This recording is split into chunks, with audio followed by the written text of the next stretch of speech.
Today, we're joined by Alex Mill, who, after quitting his corporate job, spent 14 years or almost 14 years in a Zen Buddhist monastery.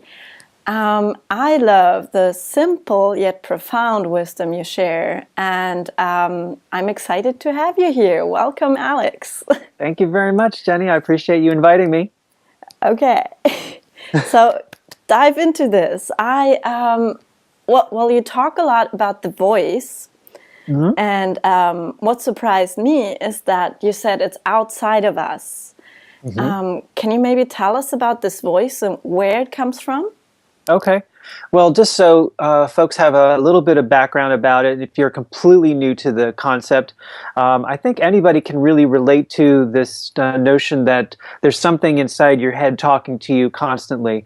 It's saying things like, so if you decide to sit down and meditate, it's telling you things like, well, you got a million other things you need to be doing that are way more important, or you don't really feel like it, or you could do it later, or just stuff like that. And so that's the thing that I refer to as the voice. And I like to tell people that it talks us into doing things that we really don't want to do, and it talks us out of doing things that we really want to do. So people usually struggle with exercise, fitness, health, diet, doing things that take care of themselves, just even saying nice things to yourself or creating a gratitude list. There's all this resistance to doing it, but there's really not a whole lot of resistance to, say, doing things that are not so helpful, like spending just 5 minutes on Facebook, or which turns into a couple hours, Yeah, and it could be like midnight, right? No, just speaking from personal experience. Yeah. We've never done that. Never. Not me. Or finishing off an entire bag of potato chips, or watching endless TV, or some other habit that we're trying to steer away from. And so that's what I refer to as the voice. And I think it's really critical to get a sense of how it is separate from us and how it talks to us. And the trouble that most people run into is that they believe that that's just who I am. It's just me thinking to myself, or worse, it's just God saying stuff to me. You know, it's like some higher power or whatever. But it's truly, it can be a little bit harmful in people's lives, where they get to this wall because that's just who I am. I am this way. These thoughts belong to me, and for whatever reason, I can't accomplish what I want to accomplish. And so where does it come from? Like, is it something we learn, or Ever-present question that comes up for people? It's like, what is it?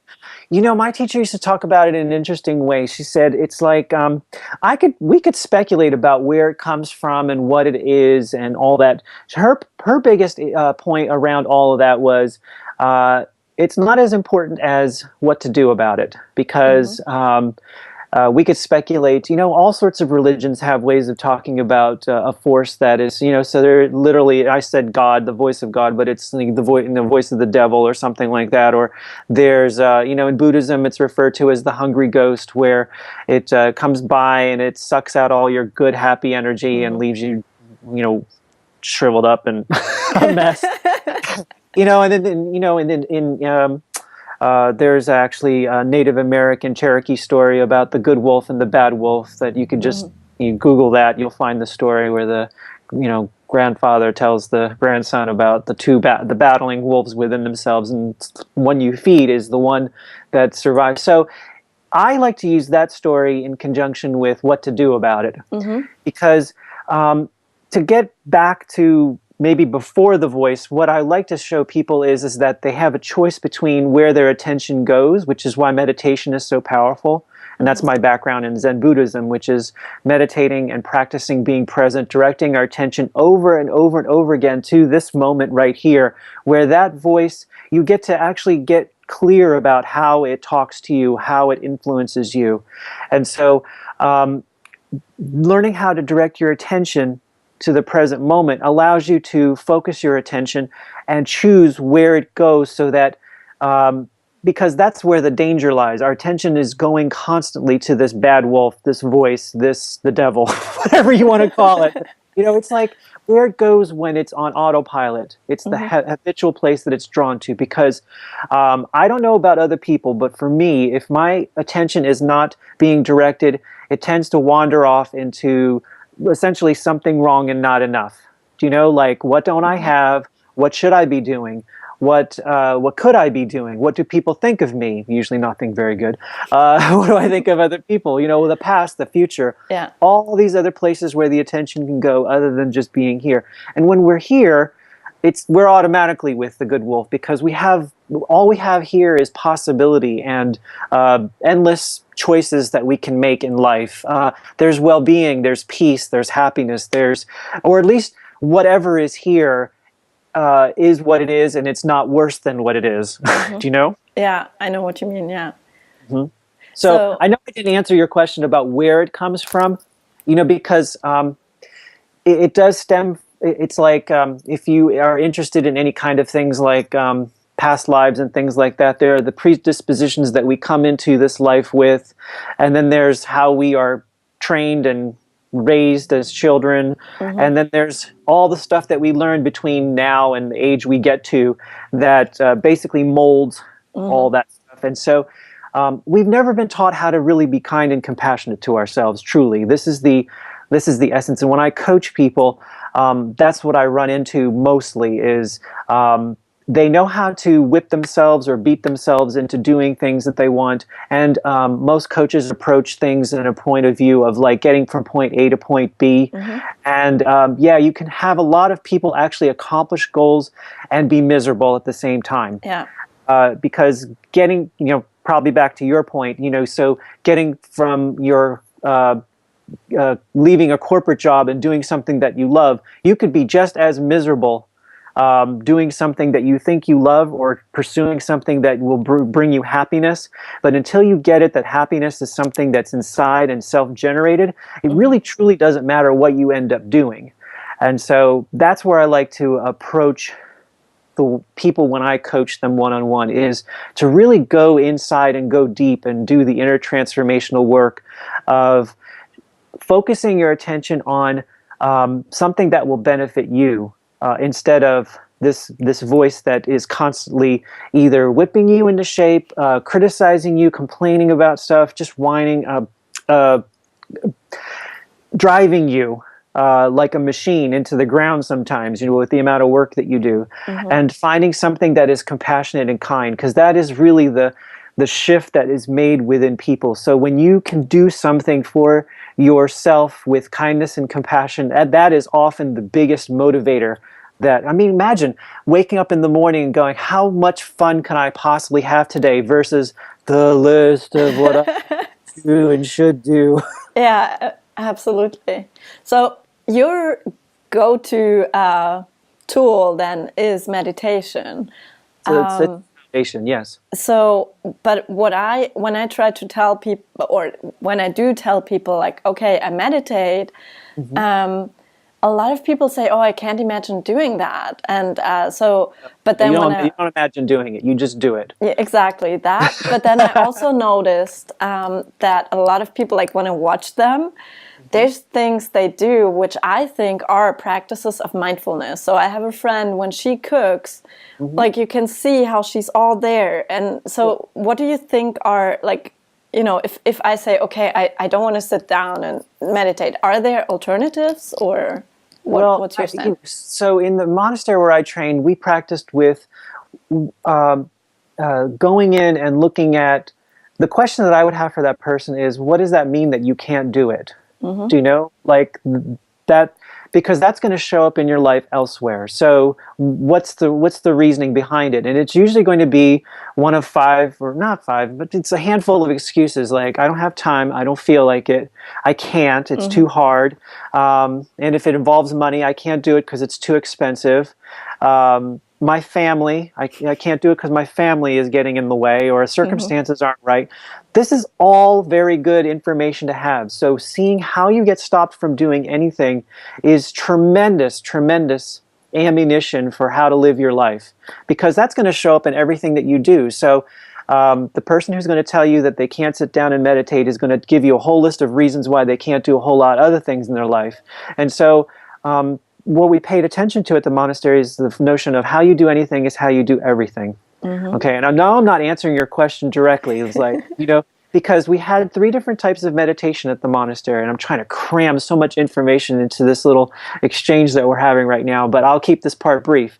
So there's sitting meditation, which is the basic meditation. It boils everything down to getting as much distraction out of your experience as possible so that there's no confusion about what's going on when you're sitting down. You're sitting extremely still, alert, awake, present, facing a blank wall, nothing going on in front of you. So there's no way to confuse yourself that all this turmoil in here is actually being created by anything real. Okay. The next step is adds a little bit more complication. It's walking meditation, where you're walking very slowly behind people. And there's the added complexity of movement and other people, like, oh my God, what is this person doing? Can't they follow the step of the person in front of them? What are they doing? So it's just, it adds extra element of like voices that could possibly come in that you can become present to.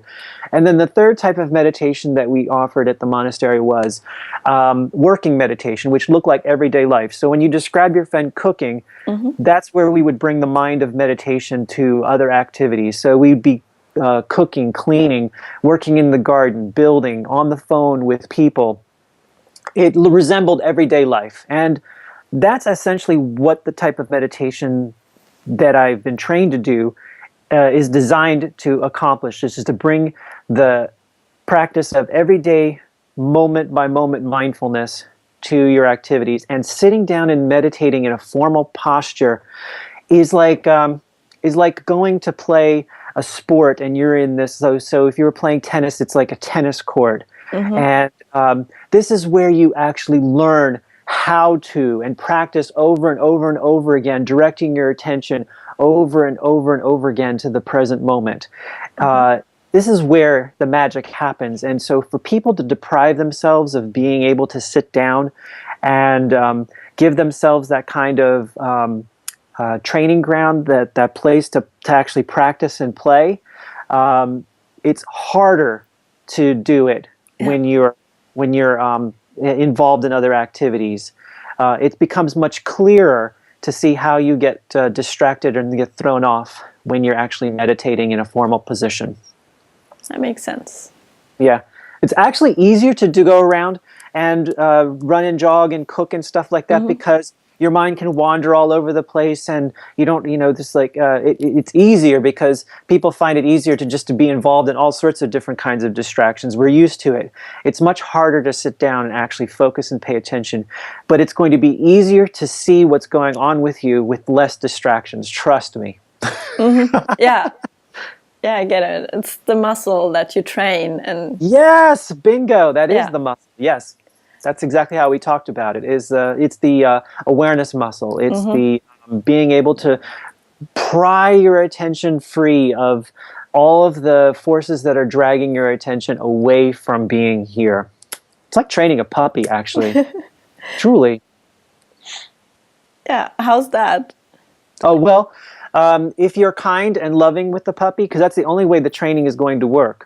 So the attention of the puppy is all over the place. It runs around, gets into all sorts of trouble when you first get it, right? And when you're training the puppy, you're training the attention of the puppy to stay with you. And so you make these little clicking noises. I don't know if you've ever seen them. They're really cute. I've actually have a post on my website that references the parallel between directing your attention in meditation and directing a puppy's meditation. But it's like when the puppy makes eye contact with you, you give it a treat. And so if you're kind and compassionate with yourself while you meditate, you'll be more inclined to do meditation.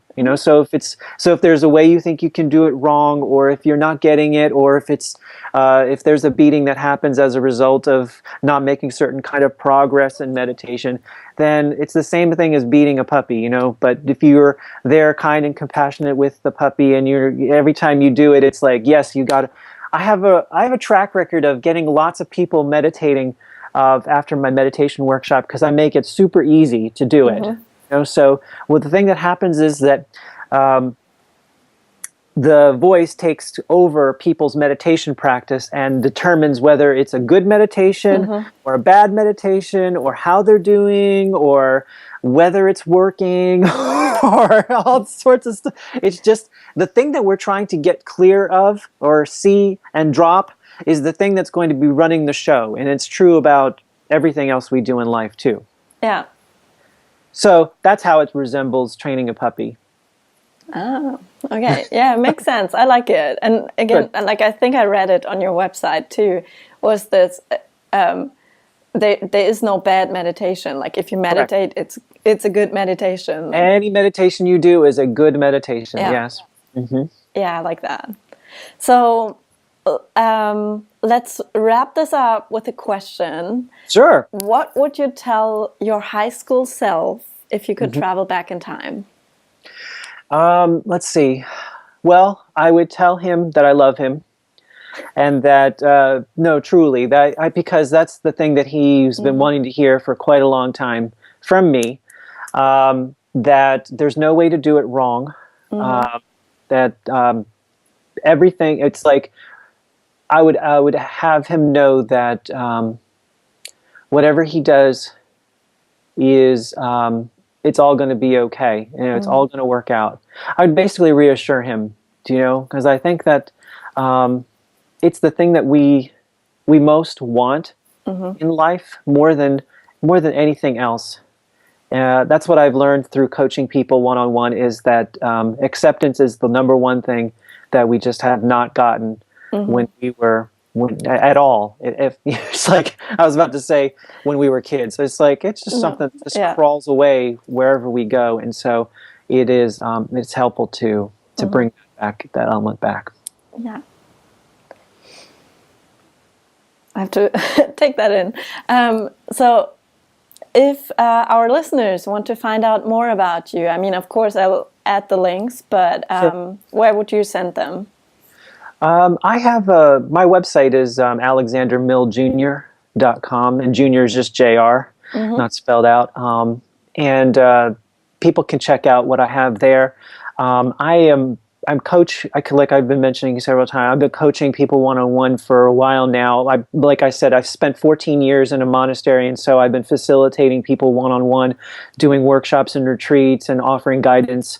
And so I really offer this transformational kind of inner change type of coaching that has been really powerful for people.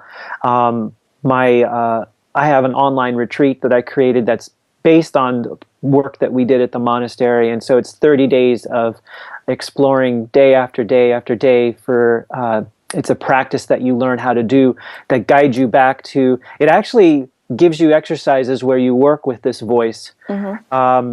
And it also gives you a way to work with the inner coach and the inner mentor within yourself to assist you in transforming your life. People have just been really blown away by that. So that would be the intro to the kind of work that I do. And then if that really speaks to you, then we could talk about coaching, because that would be the next step to really anchor yourself in that practice and make some really big shifts in your life.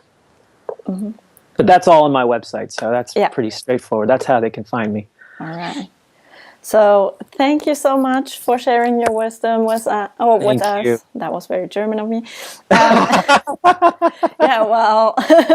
So to our listeners, go check out Alex's site and dig deeper into his wisdom. And if you want to join the revolution, join us at Sonection.com or leave a comment right here. Thank you.